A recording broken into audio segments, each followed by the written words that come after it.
Hai korang, welcome my YouTube channel. So what we do today is kita kat kebun ni nak meracun. So kita siap-siap dulu. Kita pakai apa yang patut, pakai PPE dan pisau. First step kita kena tarik wayar apa semua kan. Tarik wayar ni bagi berselerak. Kalau tak berselerak nanti kita sangkut. Make big mistake lah. Kena bagi berselerak. Kalau tak akan merumitkan keadaan anda hari itu. Gitu. So kita dah tarik wayar. Next tu kita akan ke racun. Racun ni kita nak bancur banyak mana, berapa banyak racun nak kena letak kan. Sukatan kena betul. Kalau tak betul nanti tak cukup racun, tak mati pula. Kan dah sia-sia meracun kan.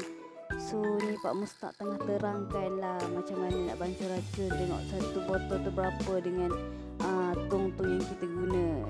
So for next nanti I cerita lah pasal racun ni, okay. Next ni kita meracun dulu. So kita bancur-bancur, kita kocak-kocak dia. Dah habis kita buang. Then seterusnya next step kita pasang inilah wire yang untuk pump tu ke enjin tu. Sebab kita kena pakai sembuh wire tu kan. So kita pasang ketat-ketat. Tengok Pak Mustaq ketatkan supaya sekejap lagi kita adalah nak bocor air kat situ kan bila pump. So ni Pak Mustaq dah start dah meracun. Madai tolong jaga wayar. Kalau tak jaga wayar tersangkut. So ni dia. After that kita tengok I pula ambil racun tu.